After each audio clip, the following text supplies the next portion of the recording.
Olá, tudo bem com você? Seja bem-vindo à semana 3 do PET 3 de Língua Portuguesa. Esta semana nós vamos aprender sobre o gênero textual resenha crítica.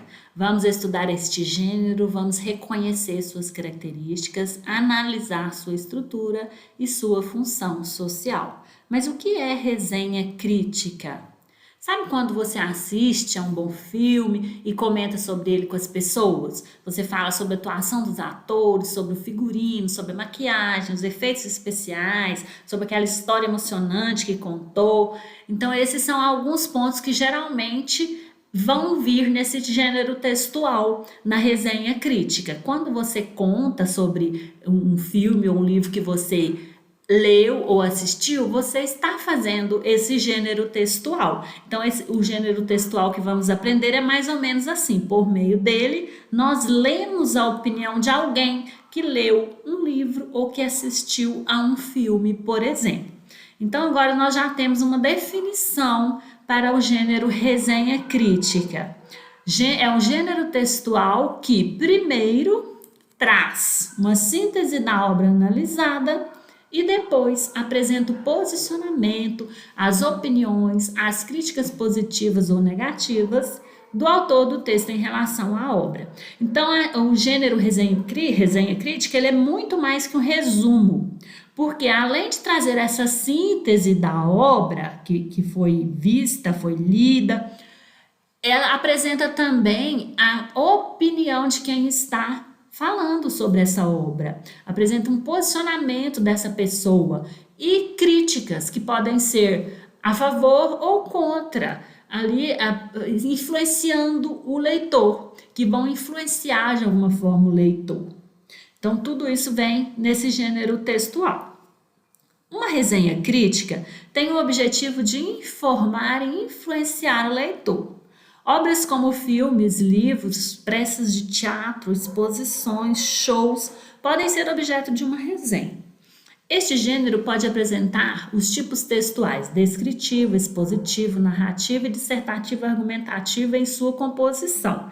Então, dentro de uma resenha crítica, há ali partes em que vai haver a descrição dos personagens, há outras partes em que vai acontecer a narração, onde você vai contar ali o fato ocorrido, e há também a parte argumentativa, que é onde você vai expressar a sua opinião, vai fazer a sua crítica sobre essa obra. Aqui nós temos alguns passos importantes a serem seguidos quando vamos escrever uma resenha crítica. Vamos ver quais são? Primeiro, numa resenha, vem a identificação da obra. Então, aqui você vai colocar o nome do filme, o nome do livro, seja qual for a obra, vai ter que aparecer aqui logo no início da sua resenha essa identificação com o nome da obra, a data de publicação ou a data de lançamento, caso seja um filme, uma série. Na sequência, vem a identificação do autor. Então, aqui na identificação do autor, você vai colocar o nome desse autor, a sua data de nascimento e data de morte. Você vai colocar a nacionalidade, de qual país que ele é. Você pode citar outras ocupações que ele tenha. Por exemplo, ele pode ser escritor e pode ser também jornalista. Então, você vai colocar ali essas informações sobre o autor da obra. Depois nós temos a apresentação da obra. Na apresentação da obra, você vai falar ali sobre o conteúdo dessa obra, sobre a temática, o que foi abordado, qual assunto que foi abordado ali nessa obra. Então você vai apresentar as características dessa obra, a temática, que é assunto que ela abordou. Depois você vai fazer a análise de forma crítica. Aí entra a parte argumentativa. Se você gostou, por que você gostou, a obra e o tema, eles são relevantes no contexto da atualidade? Então, isso você já vai colocar aqui na análise crítica. Quais os pontos negativos? Quais os pontos positivos da obra? Que contribuição essa obra deixa para o público? Então, tudo isso vem aqui na sua análise crítica. Depois vem a recomendação da obra. Você pode recomendar a obra para que as pessoas leiam, assistam, caso você tenha gostado, ou também você pode não recomendar, caso você não tenha gostado. E na sequência, para encerrar, vem a assinatura e a sua identificação. Além desses passos, nós devemos organizar o texto respeitando a estrutura de introdução, desenvolvimento e conclusão. Então, não pode ser nada assim desconectado. É um texto normal que tem que ter início, meio e fim, com as ideias ali conectadas.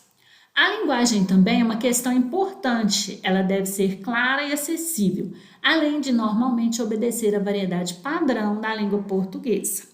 Então, esse gênero textual é muito cobrado nas escolas, nas universidades, porque sempre os professores pedem para que você leia um artigo, ou que você leia um conto, ou um livro, ou uma peça teatral que você assista, ou a um filme, a uma série, depois pede para você fazer essa resenha crítica. Então, aí, no caso, é muito importante que você saiba que a resenha crítica ela é um gênero textual informativo, descritivo e opinativo sobre determinada obra. Ela não é simplesmente um resumo. Então, no caso, você poderá fazer nela uma síntese das ideias que foram passadas ali naquela obra, expor sua apreciação e influenciar os leitores, como eu já disse, para que eles possam também conhecer essa obra.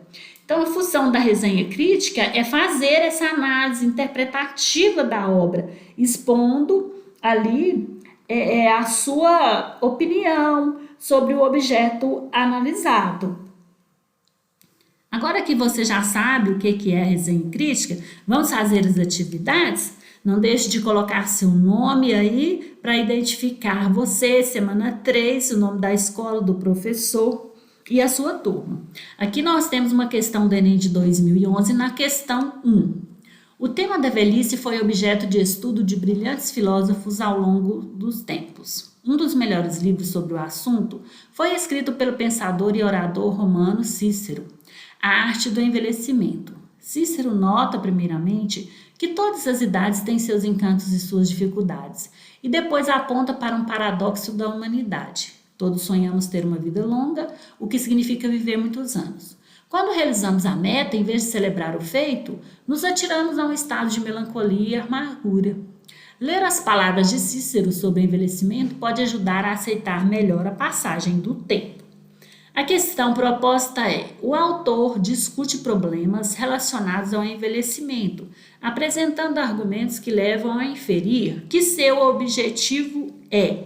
Qual é o objetivo do autor ao escrever esse texto? A. Esclarecer que a velhice é inevitável? Não foi isso que ele quis dizer, até porque isso todo mundo já sabe, né? B. Contar fatos sobre a arte de envelhecer? Ele conta fatos? Também não está contando fatos. C. Defender a ideia de que a velhice é desagradável? Ele tem essa visão negativa da velhice? Também não foi isso que apresentou. D. Influenciar o leitor para que lute contra o envelhecimento? Foi isso que ele quis fazer também? Não. Então, é a letra E. Mostrar às pessoas que é possível aceitar sem angústia o envelhecimento.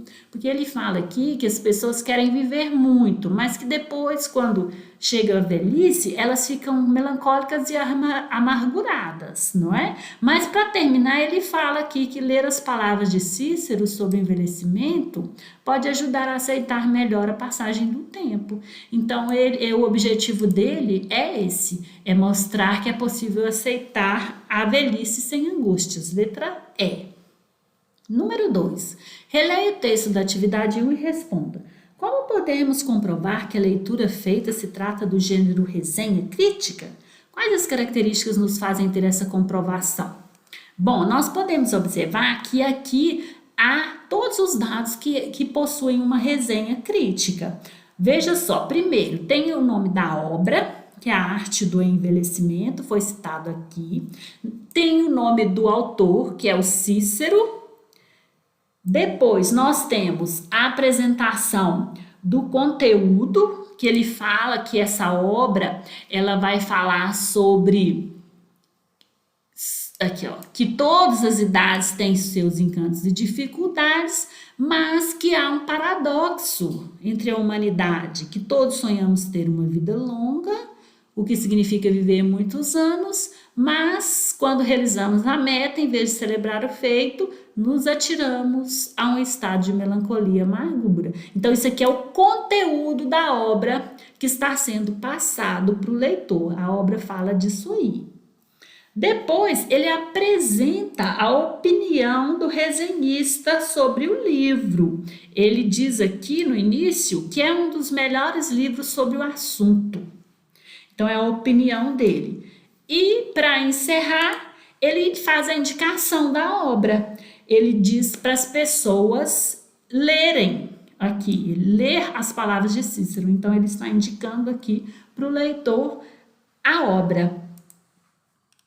Todas essas características aí, todos esses dados comprovam que esse texto é uma resenha crítica.